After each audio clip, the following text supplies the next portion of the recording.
What is the scariest encounter with another human you have ever experienced? The first apartment I was in, I moved in right after some coworkers. After living there for a bit, my coworkers jacked as frick, and a drug dealer showed up pissed off. When I answered the door, he wanted to come in and talk to my coworker. I said it was just me and my GF. I didn't want to wake her up, so I took the conversation outside. Turns out, he just got out of jail and needed $200. I talked him down, saying that $200 wasn't worth any more time and to just let it go, after what felt like an eternity. He finally thanked me and left. I didn't sleep well until I left the department. Edit. First comment to break 1K upvotes. Thank you so much for loving my experience even though it scared me shitless. Edit 2, Silver? I'm at a loss for words right now, thank you all so much. You reminded me of something I haven't thought of in a long time. I remember some guy showing up on our doorstep one morning when I was about 8. He told my mom he needed a place to stay because he'd just gotten out of jail. She stepped out onto the porch to keep talking to him, but I could still hear parts of the conversation. After he loudly argued things like, "But where am I gonna go? And I thought we were friends. I thought you were cool. Let me speak to my dad." He stepped off the porch, stared directly into the front window at me for far too long, then left. Mom came back in, and she was silent but rigid. I'd never seen the guy before. He was older than my parents, at least 40. Looked like a biker. And my dad wasn't going to be home until well after dark, shift work. I never saw him again, so I have no idea what the real story was. Was riding my bike to school, taking the bike trail, when I noticed a guy leaning against a light post. Thought nothing of it since I've taken this trail pretty much every day throughout high school. Anyway, I'm riding and things go dark. Turns out as I passed by, the guy pistol whipped me, woke up to him trying to take my feet out of the straps of my bike. He notices I'm awake and immediately points his gun at me, asking me to hand my bike over. I resisted at first, telling him that my mom had just bought it for me after begging so long for it. He took it anyway. Still bugs me to this day. Edit.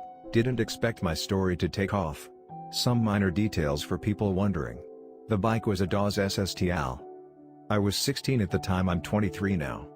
I had clipped pedals at the time, which is why he was struggling to take my feet out. I live in a not so nice area where stuff like this is not uncommon. Fontana/Rialto, CA. The guy had face tats and dressed like a thug. He would stick out like a sore thumb riding a competitive fixed gear bicycle. I'm sure he stole it to sell rather than personal use. I also called the police and they came over to file a report. I didn't notice I had blood going down my ear, probably adrenaline, till the cop pointed it out. He took pictures of the split in my head for the report. If anyone knows if the police station or county keeps reports like this on file for a while, I would be happy to try and get the pictures and police report. Has he considered purchasing a bike instead of a gun? Edit. Thanks, but why the fresh hell did this get gilded? How do you think he got the gun? By stealing it from someone with his knife. And how he got the knife? By stealing it from someone with his pencil. And how he got the pencil? By selling all his Bitcoin. That's how mafia works. Have been home invaded 3 times, once by 2 guys who had a gun, a knife, and a bottle of petrol they splashed all over everyone, and the other 2 times by 4 dudes with knives. Got stabbed one of those times, only in the hand, but they were going for my face. Luckily I was fast enough to catch it. Those experiences were pretty freaky and taught me a lot about how savage and animalistic people can be. Edit. So many people saying I should get a gun, do I have a gun now, etc. Hell no. If I had a gun, either I would have been killed, to get my gun off me, or I would have killed someone. No matter how fucked the situation was, I wouldn't want to kill someone. They were just morons, who were acting on untrue rumors that I was a drug dealer and someone worth robbing. But I would like to believe that they could turn their lives around. I dunno, maybe that's naive of me, but hey, I'm still here. Would probably feel different if I had a wife and kids, but I'm not so worried about myself, I guess. Once, whilst getting stoned with mates in a graveyard at about 16 to 17, my friend's little brother was suddenly accosted by an absolute giant of a man and a pair of his cronies. We had seen them coming but didn't expect any violence. He grabbed my mate's brother in a headlock and said, "We're gonna go shave his head." I'll add that we were all the typical long-haired, black denim and Pantera t-shirt spotting types. Getting verbally and occasionally physically abused was kinda standard. Thinking that they were probably joking to a degree, I pulled my friend out of the hold. Well, next thing I know, I'm being punched around the chops by a guy a solid foot taller than me, a decade older and with strength and a reach that I couldn't possibly compete with. I spent a lot of my childhood getting beaten by adults, but by this point I thought I'd got through that part of my life. He held me by my neck, and just kept punching me until I hit the ground. By this point my collective of mates are doing all they can to stop him, but he's swatting them like flies. One calls the police. Once I'm on the ground he kicks me in the skull, 11 times in all. I'd heard he was wearing steelies but I'm not entirely sure if that's true. But he just would not stop throwing all he had at my skull. The last kick was under the chin and everyone heard a massive crunch. It was enough to make my attacker stop and run away. It's okay though, it wasn't my neck, but I had just had 7 of my teeth shattered whilst biting through the edges of my tongue. Was left with a dodgy eye, ear, memory and spine. Still get weird headaches since then too, but I got off lucky. Because I don't bruise, the hospital kinda dismissed me upon arrival and I then had to go give a statement. It was over time that a lot of the more frustrating issues became apparent. They caught the bloke, he had to pay me £120 towards dental bills, but most importantly my friends were all fine. I've been getting my ass kicked by people for years, so I'm happy it was me and not them. I've just no idea why he was so determined to seemingly kill me. He died a couple of years back now, good riddance. Edit. If I'd known this pre-bedtime comment would blow up, I'd have elaborated a tad further on aspects of it. My bad. Thanks for the gold, silver and titty pic. Better start responding, this may take a while. What a fucking psycho. And I can't believe the hospital didn't check you over properly. WTF. You deserve better than all that bullshit. I'm sorry you got beat on so much. That sucks. I was investigating a fire for an insurance company in a fourplex in North STL. North STL is a bad area. It was clearly an arson. I had 5 separate, unconnected fires. I'd been there for a while, taking photos and doing my thing. I was drawing my diagram in the building, when I hear 2 guys walking by the building on the other side of the wall. I'm straining to hear what they're saying, since it could be pertinent to my investigation. The 2 guys get to the rear of the building, where the fire department had ripped out the wall to be able to extinguish hot spots they'd found. I can clearly see them both standing there talking. They start to kick through the debris on the ground, and one starts saying how some dumb bitch had snitched on his buddy for setting this fire. He starts telling the other guy about how he's going to deal with her, and pulls a goddamn pistol out of his waistband. At this point, I'm frozen in fear, about to shit my pants, hoping that they don't look 90 degrees and see me standing there like a jackass. So I crouch down as low I can without making noise and wait. They continue to talk about how it's bullshit she told the cops on him and blah blah. Finally a car drives by and I use the sound of it to get out of the house out the front door. Which unfortunately wasn't super quiet since most of the floor had collapsed, and I was wearing fire boots. I get to my truck across the street. I'm sitting in the driver's seat trying to unclench my butthole, when the guy with the gun walks around the side of the house to the front porch, sits down, and aims it at me.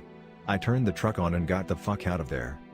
I ended up going back about an hour later to see if they were gone, because I had to finish my scene. Still top 5 scariest moment of my career so far. Edit. For those asking why I went back, my boss would never have let me turn in a report without a diagram or samples, so it was go back then or later. I don't think the claim was denied since it was a rental company, and no one was supposed to be living there. And yes, I called the police. But things burn down in North City so often that it gets ignored a good percentage of the time. Also, I have no idea how it turned out. I didn't stop and ask for names. My first apartment was part of a complex that was U-shaped with a large grassy area in the middle. The neighborhood kids would run around and play in the grass a lot. One day I was sitting on my stoop talking on the phone, when one of the kids fell over, grabbed his foot and started crying. He was maybe 5 or 6. He had stepped on a bottle cap and sliced open his foot. I took him inside, had him sit on the edge of the tub, washed his cut and put some Neosporin on it and a band-aid and sent him on his way. A few hours later there is a knock on my door. When I answered, a massive skinhead with a tattoo of a pentagram on his neck was standing there with his chest out. The boy was peeking around one of his giant thighs pointing at me. He stuck his finger in my chest and yelled, "Did you take my boy in your fucking house? That's my son. Did you give him a fucking bath? Look at his foot." I shrieked. He cut his foot. I washed the cut. He inspected the kid's foot then asked me what exactly happened. I stumbled through the story. Then he just said, "All right then." He shook my hand with a vice grip and I never saw him or his son again. Me and my boyfriend came back at like 2 a.m. from a night out. We were both quite drunk, and stumbled into the hallway to the elevator, when we see drops of something on the floor. It definitely was blood. Fresh and wet. The elevator button and door were covered in bloody handprints as well. My boyfriend called the elevator, pushing me aside not knowing what would be in it. Luckily nothing except for a puddle of blood. The elevator came from the 5th floor. So we went investigating. The trail of blood ended at a door with huge hand smears of blood on the door. It took all our courage to ring, not the nicest place to live, robbery? But I am so glad we did. An elderly man opened the door. He looked like straight out of a horror movie. Covered in blood from head to toe. His gray sweater was red. His hair was wet. His shoes were filled with blood. We immediately sobered up. I called an ambulance which arrived in 2 minutes. My boyfriend went inside the flat helping the man sit down. There was so much blood I have never seen that in my life. We didn't know what happened to him until we met him yesterday properly for the first time. Recognized my boyfriend's glasses. He was drunk, wanted to ride his bike home, crashed somehow and got a huge cut on his head. He takes heart medicine which thins his blood, that's why he lost so much. If we wouldn't have rung the doorbell, he would have bled to death. He actually gifted us money and a super expensive bottle of champagne for something completely self-explanatory. Late 80s, was running errands in town with my mom and 2 sisters. Back then, it wasn't uncommon to leave your kids in the car while you ran inside the store. We are sitting in the car waiting, and then I see an older guy walking towards our car. I just get a really bad feeling and start yelling at my sisters to lock the doors, while I lock the 2 on my side. He comes over, and spends the next couple of minutes trying to open all the doors on the car, while we are cowering in our seats. Eventually he gave up and left. We were all 8 and under in age at the time. I just knew that if he got in the car, he would take one of us. This happened at our local grocery store 6-ish years ago. A mom left her 10-year-old daughter unattended in the car. It was hot out so the windows were down. A man noticed the kid and ran over to the car, yanking the girl by her hair and arms, trying to pull her through the window. The girl started screaming which caught the attention of another guy, who came to her rescue and fought her attacker off. Police never found the creep or the truck he took off in. That little girl, had she not fought as hard as she did, and without the help of guy number 2, would be dead or worse right now. No matter the year, the temperature, the location or type of store, never leave your kids unattended in the car. There's too many things that could go wrong. I'm sorry you and your siblings went through this op. I was up in my 3rd floor bedroom, having just had a spliff chilling to music with my headphones on, when I started to hear weird noises. Naturally I just thought it was because I was stoned, but it was weird enough for me to take my headphones off. I listened for a bit, and coming from downstairs was a creepy voice I didn't recognize, mixed in with John's, my housemate's, voice, but he sounded like he was in pain. I was like what the fuck, so I started walking slowly down my stairs, and then looked into his room and saw John on his floor holding his eyes in pain, with a big dude in a hoodie shouting at him, and then grabbing things off the shelves. The next thing I knew autopilot had kicked in, and I ran towards the room and the hooded dude turned, ran out the door when I smashed into him making us both go tumbling down the staircase, trying to exchange punches on the way down. We scuffled a bit in the hallway until he eventually ran out the door. It transpired that John, who at that time was on crutches, was hobbling home and went to open our front door, when the hooded dude came up behind him and pepper sprayed him in his face, blinding him. He then took him up to his bedroom to rob him and his stuff. Poor guy had to have iPads on for the next 2 days. Anyway, it was all pretty fucked up, but John was okay in the end, and honestly I was so stoned it didn't really feel like it was happening at the time. Was like a bad trip. All moved out 2 weeks later, was Brixton in London. Last year I moved from a dense urban area to a really pretty, underpopulated rural one. I got super into trail running. There's a big, circular route that I like a lot in the local nature preserve, and over the summer, I was on an early morning run there, when I passed a dude sitting on a rock slightly off the trail. He looked exceedingly normal, street clothes, hat, boots etc., and I figured him for a hiker. All good. So I make my way down the path, around, uphill into this nice overlook, where I usually stop to drink from the fountain. It's when I'm bent over at the fountain that I hear a twig snap, and I straighten up to see that guy, crouched over and stepping through the woods off the clearing like he's trying to creep up on me. I bolted. The sprint back was the most terrifying experience of my life, obviously. I don't know if I lost him or if he gave chase at all. The police never found anyone matching his description, and I don't run anywhere near there anymore. Edit. If you'd like to be creeped out further, the police said he had most likely seen me before, and been stalking me for an indeterminate period, that is. He was camped out front to see whether I'd show, then cut across to the spot where he knew I always stopped. I'd probably seen him before without realizing it. He might know where I live,